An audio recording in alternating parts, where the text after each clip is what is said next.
Next up is Rafieh Mosaheb. She's originally from Iran.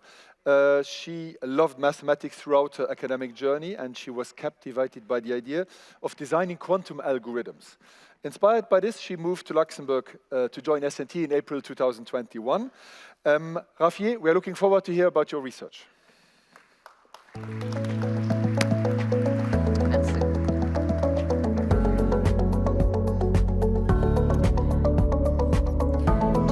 Luxembourg, we need to go to the voting booth in person, cast our vote on a piece of paper, and put it inside the ballot box. But there is a problem here. What if an eligible voter within the election period is not present in Luxembourg? They are either traveling or residing abroad. This problem has been tackled in Luxembourg by introduction of universal postal voting for any voter to be able to cast their vote by post. But does this really solve the problem? According to a source, some of the votes that were cast by post through some cities, they didn't arrive on time within the voting period. So the last statistic shows that more than 2,000 votes didn't arrive on time, which could be a game changer in Luxembourg, since the competition margin could be as narrow as 100 votes per seat. Fortunately, according to the coalition, Luxembourgish government is going to consider introduction of electronic voting while preserving the security of election. But the question is that what does secure electronic voting mean? It has to satisfy two important properties. The first one is privacy, which means that no one has to be able to link a vote to a voter. And the second one is verifiability, which means that each voter has to be able to confirm their vote is being reflected in the final result of the election.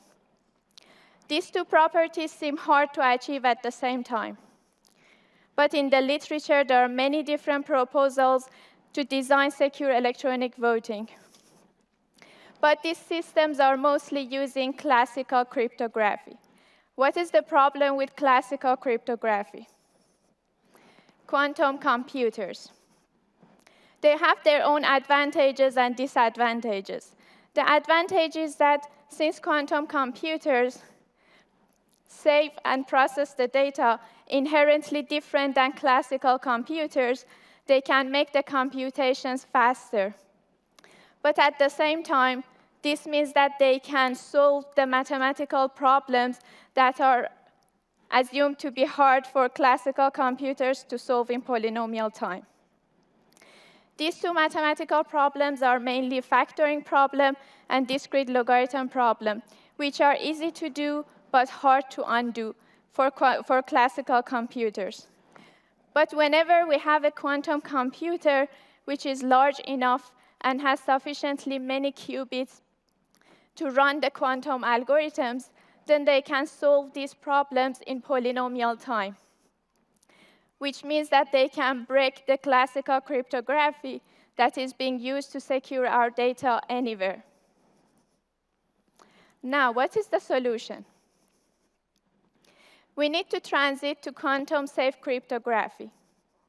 There are 5 main approaches which are based on the problems that are assumed to be hard even for quantum computers to solve in polynomial time. We need to pick the approach which is more consistent with our system and offers the cryptographic primitive that we need in our system. The question is that, can we simply replace the classical crypto systems with the post-quantum ones? The quick answer is no, since we still need to analyze our system and make sure that it doesn't introduce any new problems to the system, and at the same time make sure that it offers security not only against classical computers, but also against quantum computers. So quantum computers are not just a concern for electronic voting, but also in other areas. If you are in the financial sector, critical infrastructure, healthcare sector, military and defense, technology and research company, and you're concerned about the security of your data against quantum computers, my research group and I would be happy to have a discussion with you either today in our booth or later. Thank you.